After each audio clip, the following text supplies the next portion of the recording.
On today's episode of Exploring Politics, we bring you a very interesting panel discussing Shapiro's budget address, ICE leaving Minnesota, and the massive release of Jeffrey Epstein files. Please stay tuned.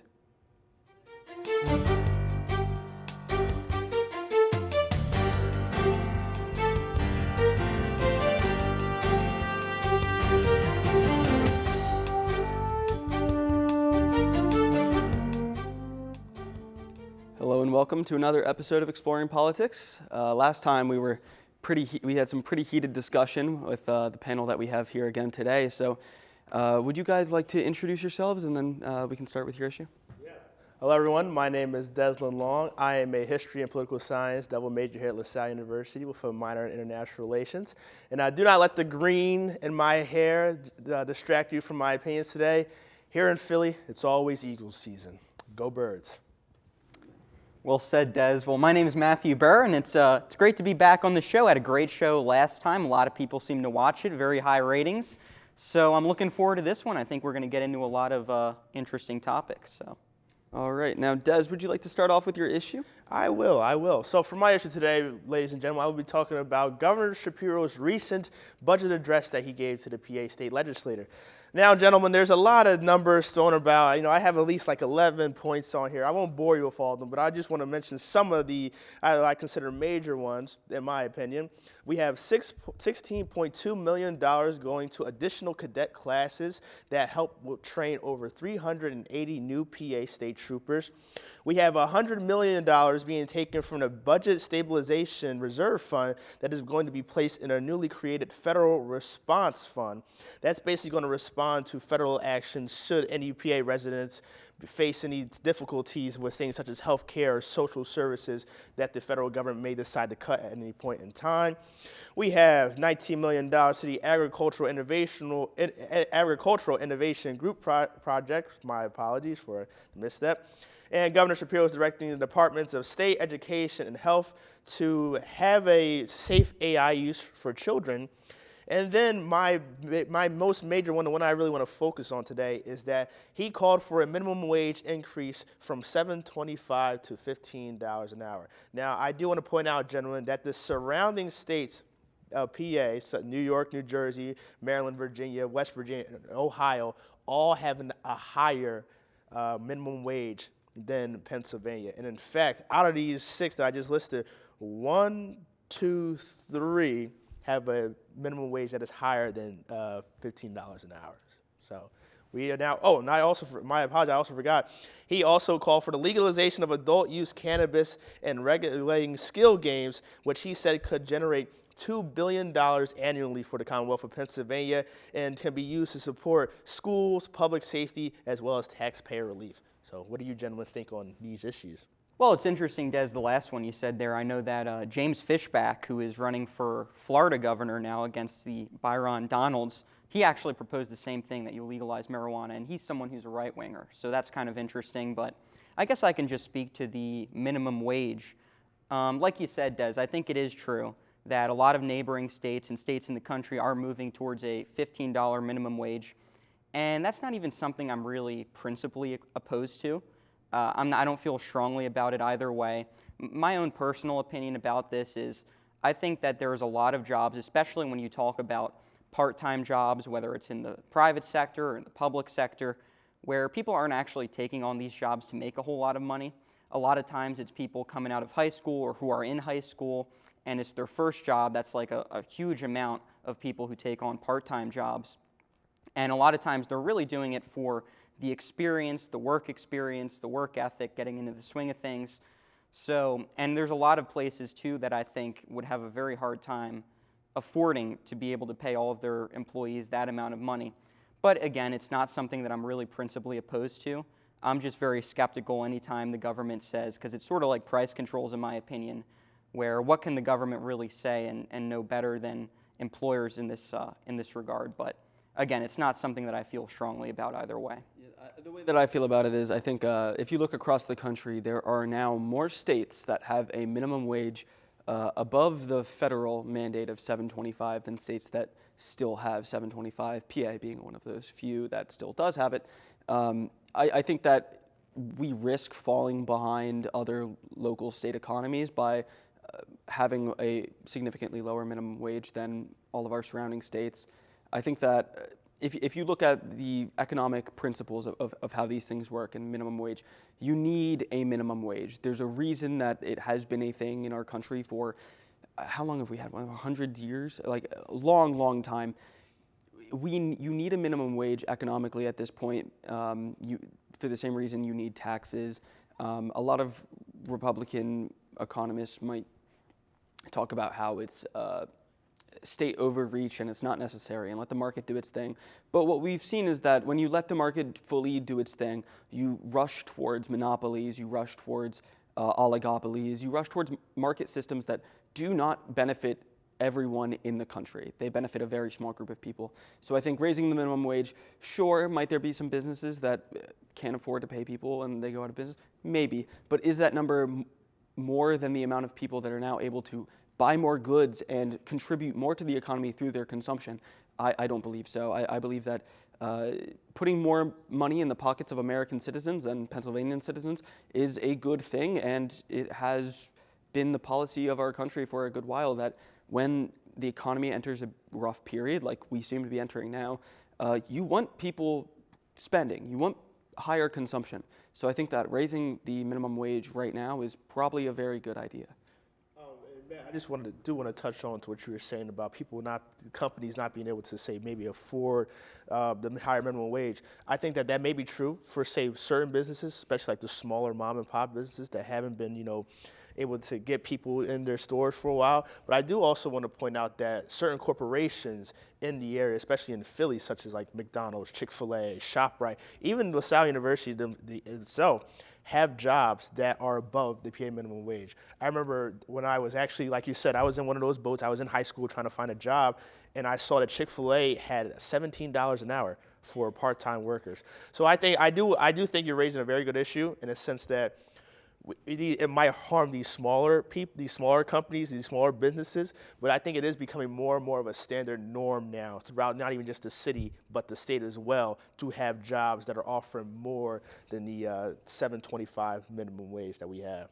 Yeah, and I don't disagree with that at all. And for whatever it's worth, like Peter, you brought up, I don't consider myself like a kind of fiscal conservative, Chicago school, free marketer, whatever. I think it is true, and I'm sympathetic to the argument that, because you kind of brought this up, that, well, if a job can't pay you a wage that you're able to live in an increasingly expensive economy, then, I mean, what are we doing? So I'm sympathetic to the argument. Yeah, and also just having more money in the pockets of citizens then allows people to go buy things at those mom and pop shops that maybe they would initially struggle to pay for these higher wages, but then they also are receiving more money from what they're selling because now people are able to buy more goods. So I think just in general, increasing the minimum wage is a good idea. I think it's been suggested in PA for, I remember, as long as I've been interested in politics, there's been a debate around should PA raise the minimum wage to $12, to $15, to whatever. And I think it's good to finally see that happen, because I remember when I was much younger, hearing that when Jersey implemented the $15 minimum wage, I was very mad. I was looking for a job in high school, and I was like, it might be worth it driving to Jersey and getting a job there, because they pay like double what they pay here. So I believe it's about time to move on to our next topic. Now, Matt, would you like to introduce it to us? And then the agreement ends. Well, so yeah, this is in regards to ICE, recent developments. So yesterday, Tom Homan, who was of course dispatched by Trump, he's the border czar, into Minneapolis, Minnesota, he gives a press conference, and now ICE is apparently removing 700 ICE agents of the 3,000 currently there. So now that number will be reduced to 2,300 or whatever the number is of ICE agents in in Minneapolis. And this goes along with, Trump was actually on an interview recently with Brett Baier of Fox News, and he says that now the immigration enforcement is planning on targeting specifically criminals, not just blanket illegal immigrants. And I have to say, I feel pretty vindicated about this, because we sort of talked about this last time a little bit, but one thing that I think is that the administration is seeing that a lot of people are dissatisfied with the public image of ICE, and that this is causing them to backtrack, especially before midterms. But I really want to get down to brass tacks my view on immigration and why I think that this is a problem and why I think that there should be more, not fewer, ICE enforcers in major cities like Chicago, like Detroit, like Minneapolis, and like Philadelphia. And so I've prepared actually an illustration that I think will elucidate the point. So I'm not sure if anyone can see this on the TV, but this really kind of outlines my view on immigration. So, number one, we let in immigrants. Now, we get about a few million per year. We get, I think last year it was 2 million or 3 million legal immigrants. Number two, as you can see there on the sheet, they vote Democrat. Now, we all sort of implicitly understand this. We all understand that the majority of immigrants vote for Democrats. Now, right over here, number three, that's the important one, and that's the one that I want people to pay attention to, especially for Republicans. Democrats pass anti-American laws. Now, this is where you get your laws like gun regulation, your socialism, all of the issues that Republicans want to talk about and like to talk about. And then where does it go? It goes back to letting in more immigrants. So this is the circle, this is the chain that I want really specifically Republicans to think about. And this is why I support deportations, because anything short of mass deportations, in my view, is effectively mass amnesty. And then you get more of this. And so that's the problem, and that's something that I really want Republicans to think about. But I've done enough talking. I'd like to hear what my co-panelists have to say about that. Does you mind if I go first? Oh, go ahead, Okay. Peter. Yeah, so I feel like the argument of the political necessity to deport your political enemies is pretty weak. I don't even think I have to explain why. Arguing that we need to deport immigrants who, if they're here illegally, how are they voting? I don't understand how you think that works. You can't vote unless you are registered to vote. In order to register to vote, you need to be a citizen. But that's actually, though, Democrats are recently now saying that they want to block an act to actually require a specific voter ID that has Voter proof ID of citizenship. voter ID at voting booths, because that has historically been a tool used for voter repression of citizens. However, that does not mean that they don't have to register to vote in advance like everyone who votes does. You will still be required to register to vote. And also, I think the idea that Democrats pass anti or pro-immigration policy is ridiculous. We've seen in the past several years, over the past decade, Democrats have shifted their view entirely on what they view on immigration. Kamala Harris talked about cracking down on the border. Obama has had more deportation. How many times did Kamala Harris visit the border? That number, that doesn't matter to me. What matters is the number of deportations. If you look at Barack Obama, True. Barack Obama had more deportations than Trump. What also matters, though, is the influx of immigrants. And you say that Democrats are shifting. That's not true at all. In fact, anywhere between 6 million and 7 million illegal immigrants came in under the Biden administration alone. And the point that I'm making here, Peter, is that if you do not deport people, that's effectively amnesty. You're going to have a Democrat administration that's going to come in, that's going to give them amnesty. And in fact, Republicans have done this. George Bush did it, gave millions of people amnesty. Ronald Reagan did it. And the point that I'm making is that conservatives don't understand that that is bad. It's hurting them. And once you understand the immigration cycle, you realize that in 20 years, 30 years, we're not going to have a country. We're not going to have a party. It's going to be totally dominated by Democrats. How do you take a state, Peter, that votes for Ronald Reagan 4 times, the state of California, and turn it into a solid blue state?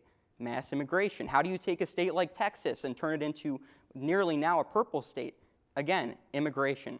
This is the problem that we need to understand, and this is why I think we need an immigration moratorium. Well, I don't think that argument is sound. I'm sorry. It's not sound at I think all. saying Yeah. that, oh, this state voted for this person X amount of times, I mean, I'm pretty sure Iowa voted for Obama in the 2008 election. I mean, oh, California, what you said voted for Reagan. Oh, California voted for FDR 4 times in the, 1932, 36, 40, and 44 presidential elections.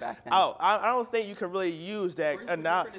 I don't think you could really use that analogy that the immigrants are going to come in and cause the party to shift from red to blue. And also, by the way, a large influx of the immigrants that are coming into the country and getting legalization, becoming legal citizens and being able to vote because they are legal citizens are Hispanic and are the ones that are immigrants. I mean, look at Cuba. Look at the large influx of Cuban immigrants that came to Florida after the Cuban Revolution, they were trying to escape Castro's communist regime, and now Cuban immigrants and the descendants of those Cuban immigrants are now one of the strongest footholds that the Republican Party has in Florida. I mean, what's the proportion though to the overall immigrants? I mean, do you know what's the numbers? proportion? Hundreds of thousands in the Marial boat lift. I mean, those. How many of them vote for Democrats though compared to How many Republicans? of them? Is Florida a blue state right now, Matt? Well, it's becoming a blue Florida, state. You bring in more immigrants, Florida and then it becomes a blue state. is one of the countries that has the highest amounts of Hispanic populations. It is at least top 3. And again, it is a solidly red state. Okay, but if you take a look, what about all the Hispanics? What about all the Hispanic ICE agents? I mean, what do you have to say about that? I mean, that's just like we're talking in generalities here, and the generality is the fact that when you look at Hispanics, even George Bush actually tried to win, very famously, he tried to win the Hispanic vote by giving about 3 million, I believe, amnesty.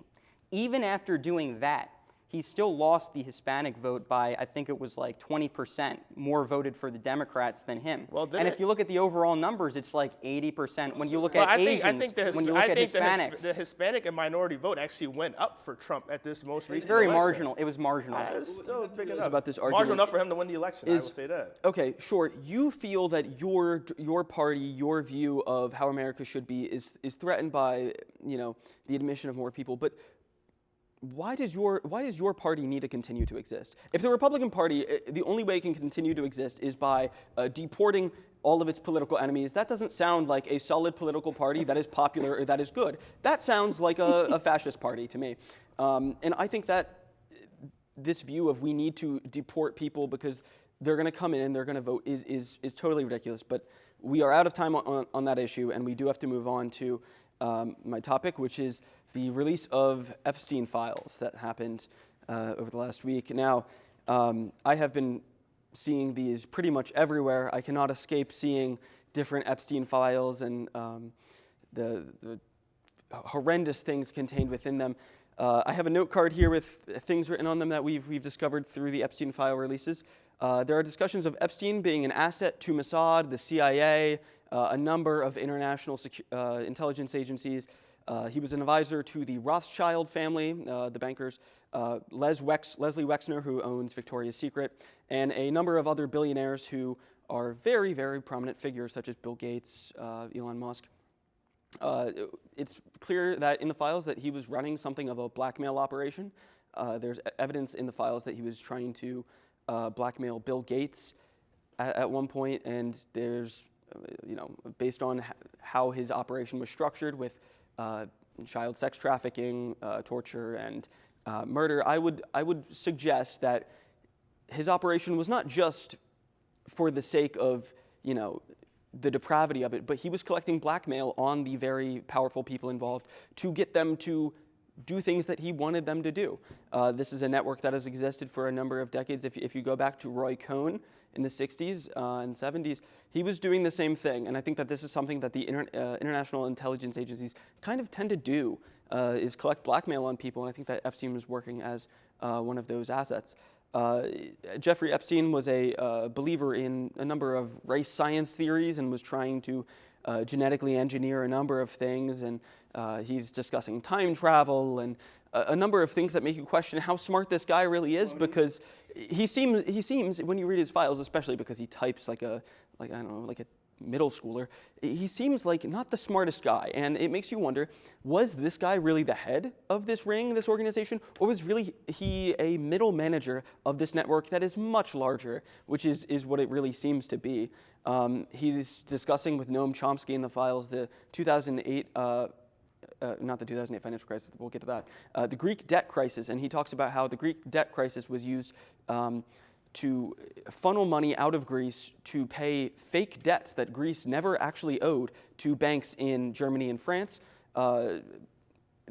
He actually owned a company that had invested in Bear Stearns, I believe, is the big company that is behind the 2008 financial crash. And on the day that everything started with the 2008 financial crisis, $57 million was pulled out of Bear Stearns, which is the exact amount that Jeffrey Epstein, through his shell company, had actually invested a year or two prior, which is very interesting, suggesting that Jeffrey Epstein, obviously the 2008 financial crisis was a systemic issue that had resulted from, removing a lot of laws around banking, but Jeffrey Epstein played a role in the initiation of the 2008 financial crisis. There's also a lot in the files about him being connected to 4chan, and his partner, Ghislaine Maxwell, is very prominent on Reddit. Those are the two big online boards where a lot of the alt-right gathered in the mid-2010s, and it suggests that a lot of the big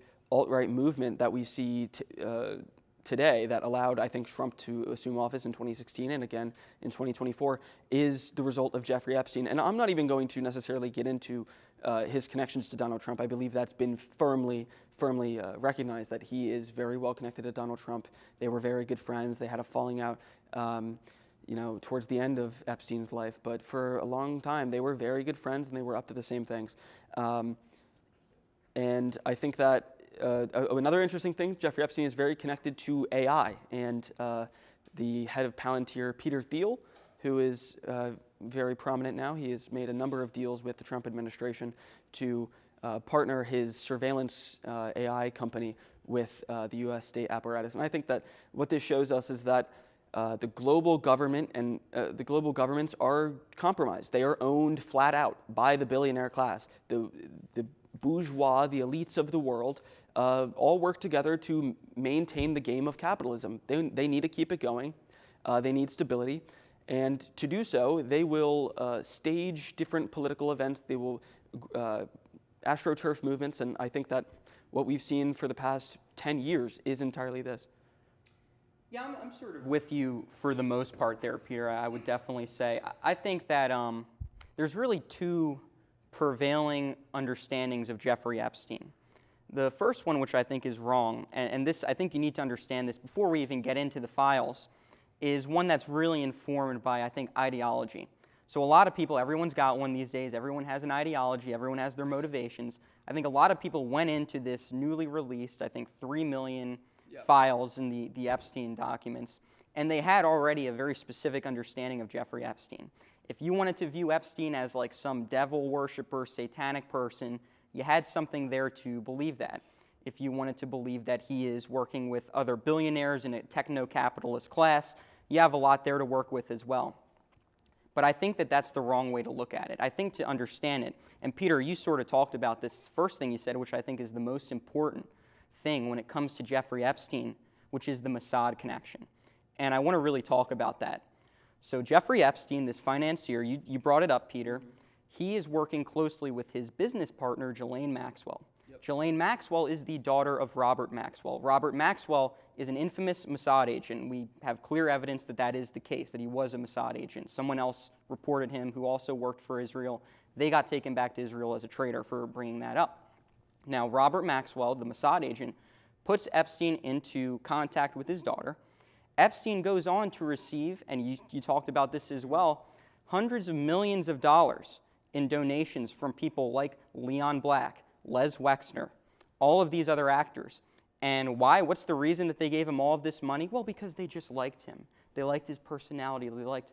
What does that sound like to you? That you don't have to be a genius to connect the dots here. This is clearly someone who is working on behalf of a foreign intelligence agency, the intelligence agency of Israel, and because of his personality, and you asked this question, Peter, how does Jeffrey Epstein rise to the top? He doesn't seem to be that smart, which I agree with. He said Aristotle didn't write any books. How does this guy get to the top? Well, it's because he's really good at connecting with people and being likable and sociable. That's how he's able to get all of these billionaires under his wing. That's how he's able to recruit them. You know, I agree. I agree with much of what Matt and Peter are saying. Although I want to, I disagree. I think also with I think it really is just the billionaire class as well. I look at it as like this. We are simply not in the room where it all happens, to quote Hamilton. I mean, they are always behind closed doors making these secret deals and everything. Epstein had connections, like we said, Bill Gates, Bill Clinton, Donald Trump, Noam Chomsky, everywhere you can eat. Prince Andrew, Prince Andrew. And no matter what you can think of, he knew everyone. And it all just goes to show that it's really us against them. That's how I like to look at it. Now, Matt and Peter may disagree, but I look at it as us against them type of things. These are people that are committing acts of such depravity and controlling our lives and influencing our lives simply for their own amusement and their own benefit. And yet we can't. What are we going to be able to do to fight against it? And that's why I really truly think that nothing will come out of these files. Many of these characters, what are they going to do? Get arrested? Go to international court? No. So in the shorts, I'm going to keep it nice and sweet. It's us versus them, and they are the ones with all the power. Now, we do have to go to final thoughts, so I guess, Des, if you'd just like to continue, or if those were your final thoughts? I mean, my final thoughts were, again, us versus them. Shapiro's budget address, great news for the state of PA. I mean, I'm really looking forward to see some of these policies that he wants to be implemented, especially the minimum wage increase. I would love to see my fellow Pennsylvanians helped out. I want to see everybody have the opportunity to have afford, the things that they can be able to afford. ICE out of Minnesota, great. I mean, great that they're out of there. And then Epstein, what are we going to do? You know what? Super Bowl is on Sunday. They're not there, but go Birds, always. That's right. Well, great show today. It's been a good one. I know it's very cold outside. I hear that my sources tell me that Greenland is staging a counter-assault on America, this historic cold wave that is coming in. You think it's them? But we are not deterred. The American heartland stands strong. We will take Greenland, rest assured. And it's been a great show, so thank you for watching. All right, thank you all for watching. I guess my final thoughts are just that, it's a big club. They're up to some very evil, diabolical things, and we are not in it. And I think that, I think you're right. Unfortunately, I don't know what we're going to see come from this. Everyone that has been actually implicated and not classified in the Epstein file releases is either dead or long out of power. I think we truly should look into investigating what went on here with Epstein and this network. I think journalists around the world are working very hard to continue to do so. And I think that as this story unfolds and we uncover this very disgusting conspiracy of very powerful people, we as the people need to organize and do something about it. So be sure to keep having these discussions. Please follow our Instagram, Exploring Politics LTV, and tune in to the next episode. We will see you all next time. Take care.